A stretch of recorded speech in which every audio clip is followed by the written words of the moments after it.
Ustaz, saya adalah seorang lelaki, banyak yang menginginkan saya.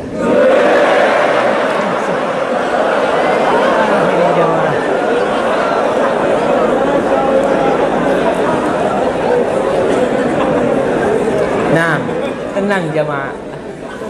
Kadang-kala ada yang baper jamaah. Dan terus terang, kita tuh kadang-kala bukan baper ya, GR. Apa GR itu? Apa? Gede rumongso. Iya, merasa banyak yang ngantri. Mana ini perempuan-perempuan tuh kirim proposal kan Ustaz untuk ngelamar dia umpamanya. Ini lelaki mungkin karena kesolehan dia, mungkin karena ketampanan dia, mungkin karena fulusnya dia. Apakah saya memilih yang cantik tetapi masih malas ibadah, atau saya memilih yang sangat beriman tetapi wajahnya tidak terlalu memikat hati saya? Jamaah, kalau bicara wajah, pelajaran sudah sampaikan, kecantikan itu tidak bertahan lama. Antum kalau menikah karena kecantikan dia, insya Allah setahun kecantikannya hilang. Karena apa? Karena sudah terbiasa untuk melihat. Kalau dulu di kuliah dia gadis yang paling cantik, ketika udah jadi istrimu, engkau pandang-pandang ternyata biasa-biasa aja. Tuh perempuan yang nggak jadi istrimu, kau lihat, ya Allah ternyata lebih cantik dia. Itu terjadi. Oleh karena itu Rasul Sallallahu Alaihi Wasallam sudah memberikan kriteria. Fadfar bidzatid din taribat yadak. Kau kalau ingin hidup berbahagia, carilah yang agamanya baik. Selamat engkau. Ustaz, wajahnya tidak memikat saya, tapi imannya membuat hati tergoda. Bismillah. Tapi kau perlu musyawarah dan istikharah. Karena terkadang kalau tadi yang cantik ternyata belum ahli ibadah Ustaz, karena ilmunya kurang, tapi dia ini penurut Ustaz.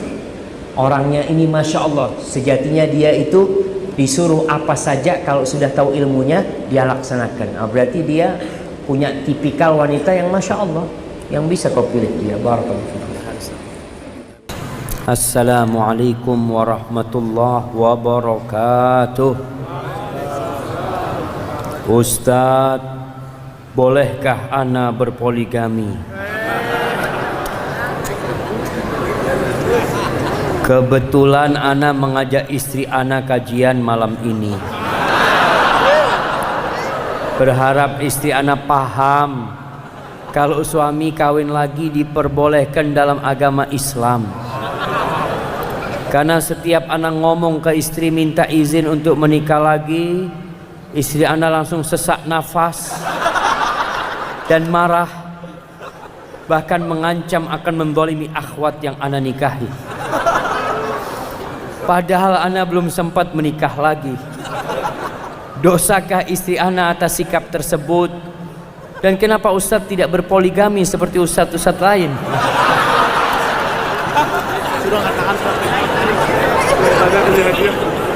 Nah, yang tanya mau dikasih hadiah jemaah.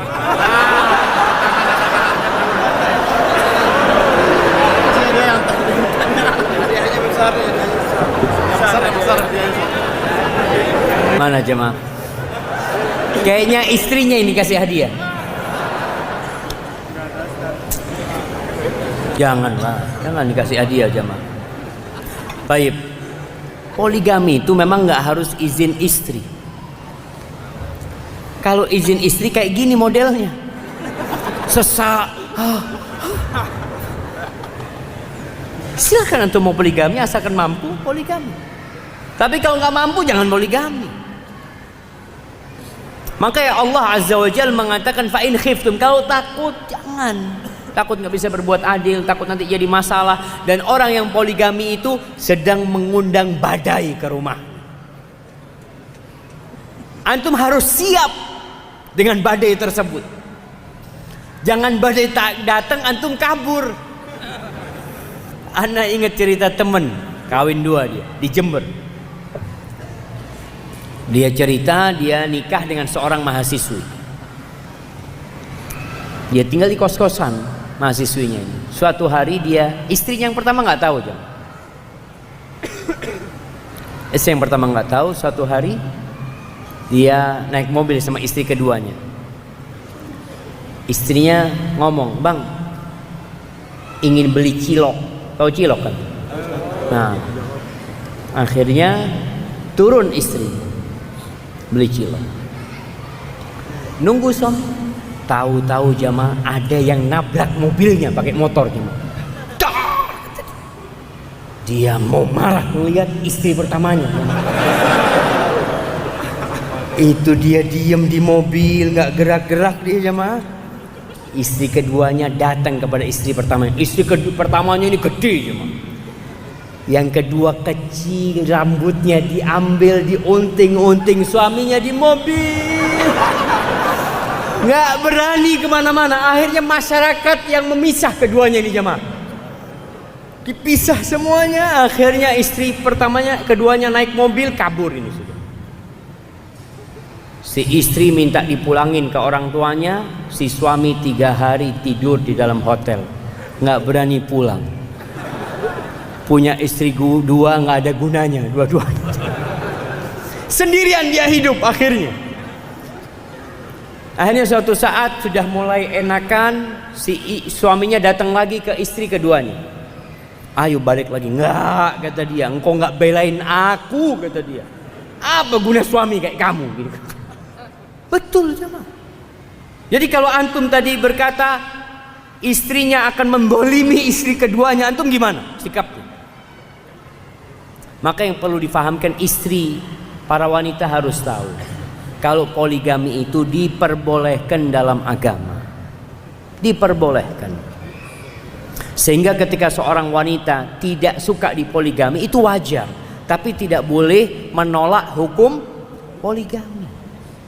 Dia merasa berat ya menerima hal itu. Maka suami mau poligami mampu, ya udah berangkat poligami. Terus nanti gimana? Ya urusan antum nantinya. Nanti gimana? Jadi kalau bicara minta izin, wallahu alam, siapa yang bisa mengizinkan jemaah? Rasul sallallahu alaihi wasallam ketika nikah lagi, ya nikah lagi boleh. Tahu-tahu istrinya tahu. Apakah istri Nabi itu akur jemaah? Enggak juga jemaah. Mereka ribut. Ya, tapi ributnya ribut yang wajar lah. Sampai pernah Aisyah radhiyallahu taala anha lagi duduk bersama Saudah. Nabi alaihi salatu wasallam di tengah. Ini Saudah lagi berkunjung ke rumahnya Aisyah. Karena Saudah memberikan malamnya kepada Aisyah. Nabi nggak lagi bermalam di rumahnya Saudah alaihi salatu wassalam. Lagi duduk, Aisyah di sampingnya, Saudah di samping, Nabi di tengah. Kaki Nabi sallallahu alaihi wasallam itu satu di kakinya Aisyah, satu di kakinya Saudah. Aisyah lagi bikin adonan, belum jadi roti, masih adonan. Setelah jadi adonan dikasihkan ke Saudah. Kuli, makan. Enggak, kata makan atau aku usapi wajahmu dengan ini. Enggak, kata Saudah. Ini udah tua Saudah jemaah. Itu sama Aisyah diambil, diusapin di wajahnya Saudah. Nabi ini ngelihat istrinya berantem ini. Diangkat kakinya dari Saudah, Saudah ngambil juga, diusapin di wajahnya Aisyah radhiyallahu taala. Allah, Nabi ngelihat perbuatan istri jamaah. Nabi sabar menghadapi hal itu. Jadi antum harus sabar. Piring pecah di rumah, pernah di rumahnya Nabi SAW pecah piringnya. Jadi kalau antum nikah lagi, siap-siap ganti piring. Sebelum istri tahu, antum ganti piring sudah di rumah. Jadi ketika marah dia lempar-lempar, antum tinggal duduk, nggak pecah, alhamdulillah. Jadi harus siap jamaah. Memang istri harus disiapkan, dan para wanita ketika dengar suaminya kawin lagi, tolong sabar. Sebagian wanita mendengar suaminya tidak sholat, suaminya nggak sholat, dia diam. Suaminya berbuat maksiat, dia diam. Suaminya nikah lagi, kiamat terjadi. Nggak boleh. Kenapa? Yang halal Engkau marah-marah, yang haram engkau diamkan. Barakallahu fiikum. Assalamualaikum warahmatullahi wabarakatuh. Waalaikumsalam warahmatullahi wabarakatuh. Ustadz, bukankah istri yang cerewet itu adalah hidayah buat suaminya? Bukankah suaminya tinggal nurut saja karena apa yang dikatakan istri itu adalah biasanya benar-benar kejujuran, karena istri tahu persis kelemahan atau kekurangan dari suami. Jadi ketika dicereweti tinggal memperbaiki diri. Masya Allah.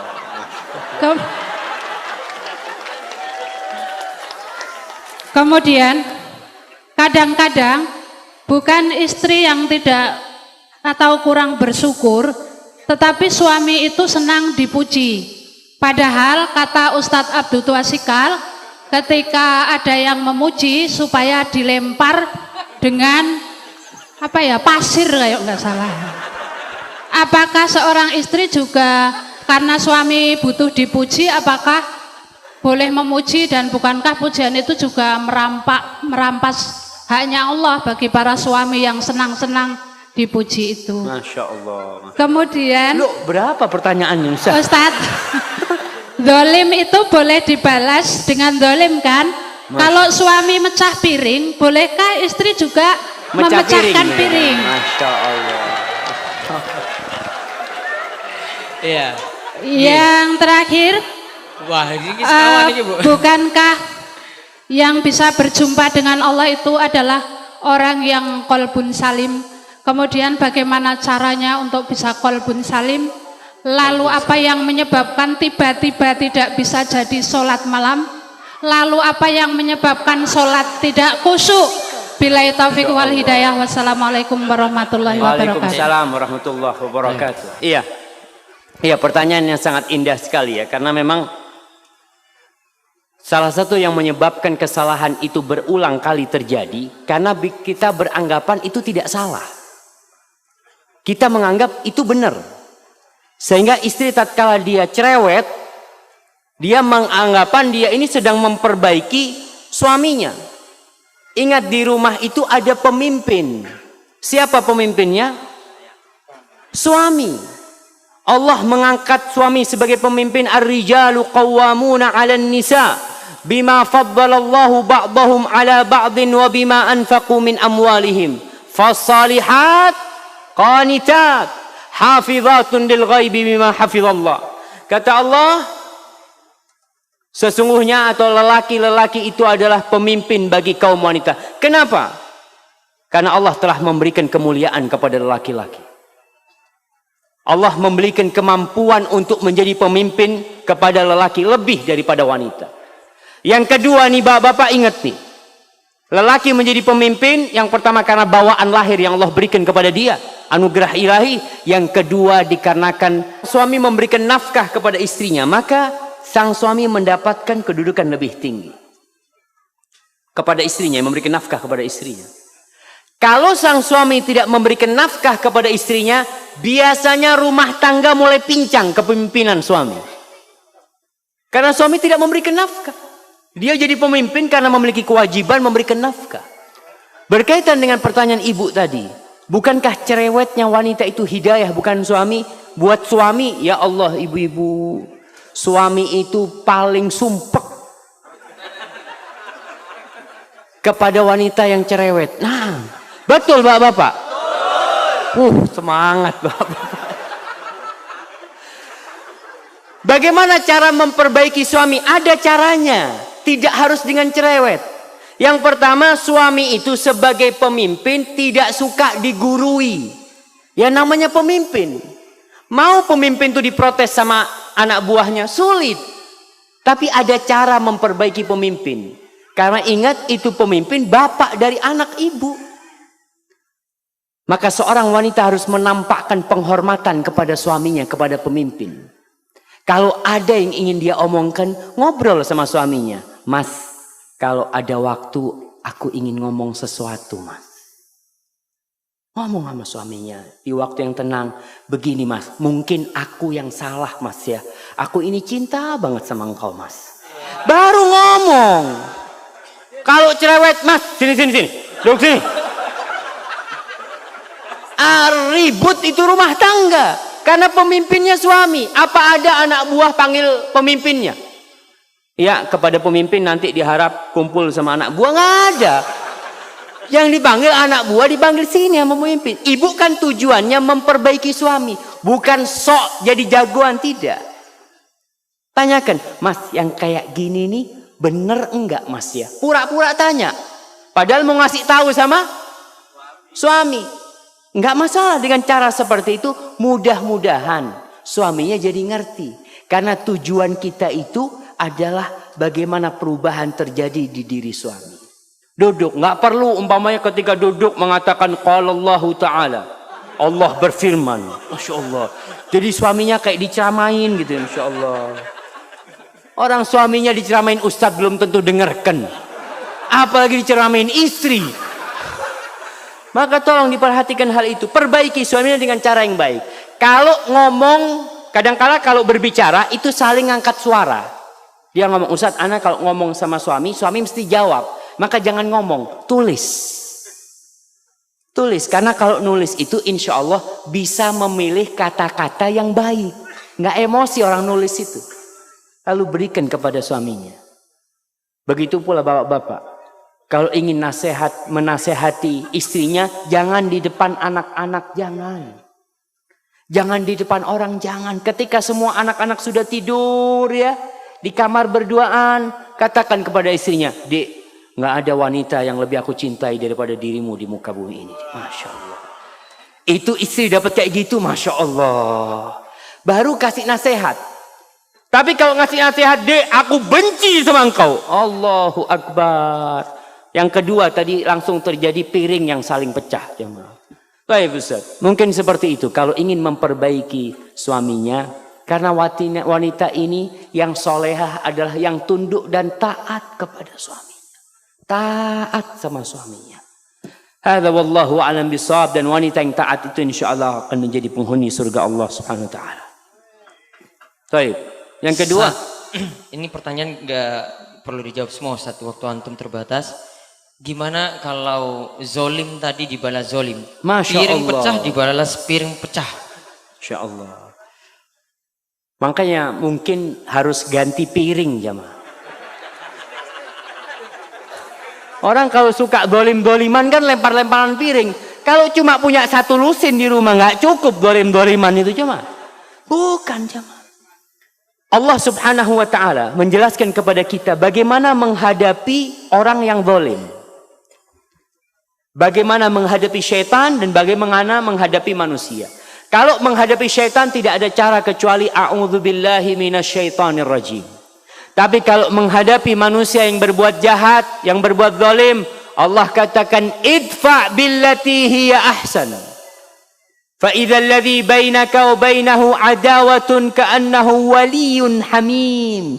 Kata Allah, balaslah orang yang berbuat buruk kepada kalian dengan yang lebih baik, jamaah. Subhanallah. Kita disuruh membalas yang lebih baik. Karena apa? Ini suami kita, suami ibu-ibu nih. Ini istri kita. Kita ingin memperbaiki, bukan ingin zalim-zaliman. Dan orang yang berbuat kezaliman, ingat, Allah mengatakan, Ya ibadi inni haramtu zulma ala nafsi wa ja'altuhu bainakum muharraman fala tadzalamu. Wahai hamba-hambaku, aku mengharamkan kezaliman atas diriku dan aku menjadikan perbuatan zalim itu haram untuk dilakukan oleh kalian. Maka kalian jangan saling menzalimi. Jadi kalau ada orang berbuat jahat, manusia ini alhamdulillah, basicnya dia itu dasarnya baik. Kalau dia memecahkan piring ya, kita mengatakan, iya mas, astagfirullah, aku mohon maaf, aku mohon ampun kepada Allah. Selesai masalahnya. Tapi kalau piring dibalas dengan piring, apa yang terjadi? Masya Allah. Maka tolong diperhatikan, jangan saling berbuat zalim, tapi saling memaafkan. Kalau sang suami menzalimi istri, memukul istrinya, atau melemparkan sesuatu yang melukai istrinya, ingat Allah itu tidak pernah tidur. Dan Allah mencatat hal itu. Serahkan kepada Allah Jalla Jalal. Hadza wallahu a'lam bishawab. Naam. Saya mau minta tolong.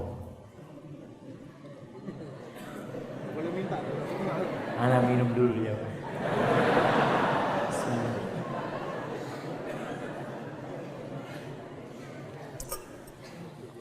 Minta tolong nasihat untuk para suami. Berarti Ana termasuk kan jemaah? Yang sering sekali marah sama istri dan anak-anaknya, tapi selalu baik di hadapan orang lain. Termasuk sifat munafikkah ini Ustaz? Masya Allah. Ini pertanyaan ibu-ibu yang terakhir. Jadi jemaah, ya memang yang pertama ibu-ibu harus sabar menghadapi suami yang suka marah. Kenapa? Kenapa ibu mau sama dia? Ya kan ibu yang milih dia. Ya udah diterima, ini namanya bersyukur. Qanaah, ya udah Ustaz, memang suami anak suka marah, ya bersabar pertama. Kalau nggak sabar, yang ada cerai nanti. Lihatlah kepada kelebihan suami, tidak melihat kepada kekurangan suami. Kalau ibu melihat kepada kekurangan suami, insya Allah nggak ada yang punya istri di sini. Iya, karena suami ini bukan malaikat, banyak salah. Namun Rasul SAW mengajarkan kepada kita untuk memandang kepada sisi positif. Beliau mengatakan la yafraq mu'minun mu'minah. Nggak boleh itu seorang lelaki yang beriman membenci istri yang beriman. Apabila dia benci beberapa perilaku yang dia tidak sukai di istrinya, bukankah ada yang lain yang dia sukai? Maka nasihat anak sebelum anak kasih nasihat bapak, ibu-ibunya kasih nasihat dulu supaya menerima suaminya itu. Ya udah kayak gitu. Ada seorang wanita yang masya Allah, 17 tahun dia menikah, tiap hari ribut sama suaminya. Kenapa nggak cerai? Karena dia melihat masih ada kebaikan di suaminya. Tapi ada wanita yang setahun menikah cerai. Karena dia hanya melihat kepada kekurangan suaminya. Ketika ditanya, kenapa kau cerai? Suamiku itu tuh 1, 2, 3, 4, 5. Semua kesalahannya. Coba kau tanya, Mbak, kebaikan suami Mbak itu apa? Banyak sih. Kalau suruh ngitung kebaikannya capek. Tapi kalau ngitung kekurangannya cepet dia. Karena itu yang dia ingat. Kebaikan gak ada yang dia ingat ya Mak. Dan itu sifat wanita yang hanya melihat kepada kekurangan. Betul ibu-ibu? Jangan bilang salah, itu Nabi yang ngomong tuh. Sallallahu alaihi wasallam. Iya. Makanya kalau ada lelaki yang suka melihat kepada kekurangan istrinya, lalu mengingat-ingat, mengungkit-ungkit kesalahan istrinya, kayaknya bukan lelaki nih, perlu ditanya. Karena lelaki nggak kayak gitu. Seharusnya Allah jadikan lelaki itu pemimpin karena dia memiliki sifat kepemimpinan. Pemimpin itu melihat kepada kekurangan apa kepada kelebihan anak buahnya. Kelebihan. Kalau dia melihat kepada kekurangan anak buahnya, nggak ada yang diterima sama dia. Ketika daftar datang, sampean kekurangannya apa? Ada pertanyaan kayak gitu? Nggak ada. Yang ditanya, kamu bisa apa? Yang ditanya kelebihan selalu. Kita nggak ada urusan sama kekurangan. Semua orang punya kekurangan. Tapi yang dilihat kelebihan kamu itu apa? Di sini ibu, lihat kepada kelebihan suaminya. Adapun buat bapak-bapak, sama. Ingat, penghuni surga itu salah satu sifatnya kata Allah wal kadhiminal ghaidh. Orang-orang yang suka menahan emosinya itu insya Allah masuk surga. Jadi kalau antum sudah tidak bisa masuk surga, antum udah persentase kesempatan masuk surga udah berkurang. Nabi SAW ketika datang seorang minta nasihat, Nabi cuma kasih satu pelajaran, la taghdab, kau jangan marah. Minta nasihat lagi, la taghdab, kau jangan marah. Marah ini sumber permasalahan. Maka jamaah, bagi bapak-bapak, apalagi nih marah di rumah, di luar tampak senyumannya. Antum tahu dokter? Dokter itu bagaimana kalau menghadapi pasien? Masya Allah. Ahlan, tafadhol, Masya Allah. Sakitnya apa? Macam-macam. Nanti setelah diobatin macam-macam, nanti ya 3 hari balik lagi ke sini ya, Masya Allah. Baik banget nggak? Baik ngomongnya. Tapi kalau yang ngetuk istrinya, Assalamualaikum, bang, aku mau ngomong. Apalagi gitu dia. Karena istri nggak datangkan fulus ya mah. Kalau pasien datangkan duit. Kalau istri minta duit istrinya. Maka kadangkala kita itu baik sama orang tapi sama istri nggak baik. Maka seharusnya antum tuh berbuat baik sama istri lillahi ta'ala. Karena antum berbuat baik sama istri yang melihat cuma Allah. Ana nih sekarang bisa tersenyum sama antum. Karena ana di depan orang banyak. Orang akan menjaga image, menjaga wibawa supaya terlihat baik, senyum. Kalau mau tahu hakikat seseorang itu bukan di mimbar, di rumahnya. Tanya sama istrinya, Mbak, suami Mbak itu gimana sih? Kalau ceramah, masya Allah, aduh ngomong doang. Yang tahu siapa? Istri yang tahu. Antum kan nggak tahu di sini. Jadi yang tahu hakikat seorang itu istri yang di rumah. Jadi ada yang kayak gitu jemaah. Makanya pernah ada khatib Dimashq. Khatib Dimashq ini sebuah cerita sungguhan atau sebuah permisalan, Anda nggak tahu, tapi disebutkan di buku-buku tentang ceramah. Di Damaskus itu ada khatib penceramah masjid Damaskus. Dia kalau ceramah jemaah membuat orang terharu, jemaah. Membuat orang itu jadi bisa sodako dari apa macam-macam. Sedangkan suami ini lelaki kalau di rumah hidupnya mewah, makannya masya Allah. Suatu hari khutbah Jumat, istrinya dengar karena biasanya rumahnya imam, rumahnya khatib itu gabung sama masjid. Dia dengar ceramah suaminya. Suaminya ceramah dengan berapi-api menganjurkan penduduk Damaskus untuk bersedekah, untuk hidup zuhud, untuk tidak berlebih-lebihan, untuk berbagi, masya Allah. Istrinya lagi nyiapin makan siang jemaah. Dia lihat, ya Allah, kayaknya suamiku sudah berubah. Itu makanan yang mewah dia sedekahkan ke tetangga-tetangganya jemaah. Selesai sudah. Suaminya pulang dari khutbah Jumat. Assalamualaikum. Waalaikumsalam. Hat, ayo, mana makanannya? Kata dia. Bang, ana bagikan ke tetangga, Bang. Ana dengar abang katanya suruh bagi-bagi ini itu macam-macam. Kata suaminya, ya Allah, aku ceramah buat penduduk Damaskus, bukan buat kau. Ini cerita kayak gitu. Tapi jelas orang yang tahu dengan hakikat seseorang itu istri. Makanya kata Nabi SAW, khairukum li ahli. Orang yang terbaik di antara kalian adalah yang paling baik sama istrinya, bukan sama tetangga, bukan sama jemaahnya, bukan sama bosnya, bukan sama sohib, lah sama istri. Karena kita tinggal di rumah itu ya 24 jam dia tahu. Ketika kita di ranjang apa yang kita lakukan, ketika kita turun dari ranjang, kita masuk kamar mandi, kita ke meja makan, kemudian kita semua dia tahu. Bagaimana kita sama anak-anak dan bapak-bapak, jadilah antum seperti Nabi SAW yang beliau adalah orang yang paling baik sama istrinya. Walaupun antum tidak baik sama orang tapi sama istri baik, insya Allah orang yang baik sama istri itu baik sama orang. Karena dia baiknya sama istri tidak pura-pura. Ada suami yang baik sama istrinya, masya Allah baik banget karena mau kawin lagi. Ya masya Allah. Bang, abang kok berubah bang sekarang? Masya Allah. Jadi baik, oh ada maksudnya ini, Masya Allah. Nggak apa-apa kau, tapi baik terus nanti. Jangan cuma setelah kawin lagi jadi zalim sama istrinya. Enggak.